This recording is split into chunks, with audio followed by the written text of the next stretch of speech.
বাংলাদেশ শাহজাদপুরে রবীন্দ্রনাথের পৈতৃক ভিটায় মৌলবাদীদের আক্রমণের ঘটনায় নিন্দার ঝড় অব্যাহত রয়েছে। রবিবার দিন এই ঘটনার প্রতিবাদ জানিয়ে বনমালীপুর মণ্ডলের উদ্যোগে এক বিক্ষোভ র্যালি সংগঠিত করা হয়। বিক্ষোভ র্যালি থেকে বাংলাদেশ ইউনূস সরকারের তীব্র নিন্দা জানান বিজেপি নেতৃত্ব।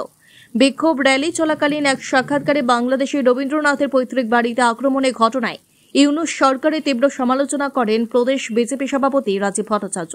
তিনি উল্লেখ করেন, বাংলাদেশে ইউনূস সরকার জোর করে ক্ষমতা দখলের পর থেকেই সংখ্যালঘুদের ওপর নির্বিচারে আক্রমণ করা হচ্ছে। সাম্প্রতিককালে ঘটে যাওয়া বাংলাদেশের এই ঘটনা খুবই লজ্জাজনক এবং দুঃখজনক বলে অভিমত প্রকাশ করেন প্রদেশ সভাপতি Rajib Bhattacharya. Bureau report, BTV Tripura news.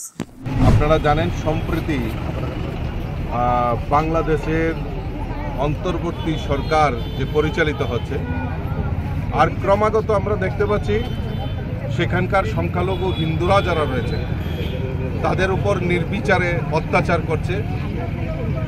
এবং কিছুদিন আগে আমাদের বিশ্বগুরু রবীন্দ্রনাথ ঠাকুরের যে পৈতৃক বাড়ি রয়েছে সেটাকেও তারা ধ্বংস করার প্রয়াস করছে।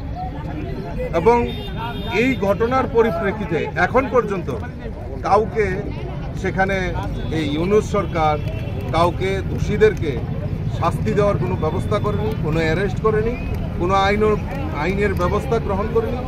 তার জন্য ভারতীয় জনতা পার্টি আমরা ধিক্কার জানাই।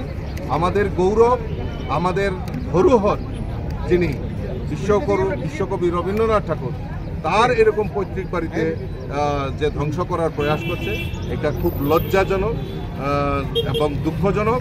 আমরা তার বিরুদ্ধে তীব্র প্রতিবাদ জানাচ্ছি।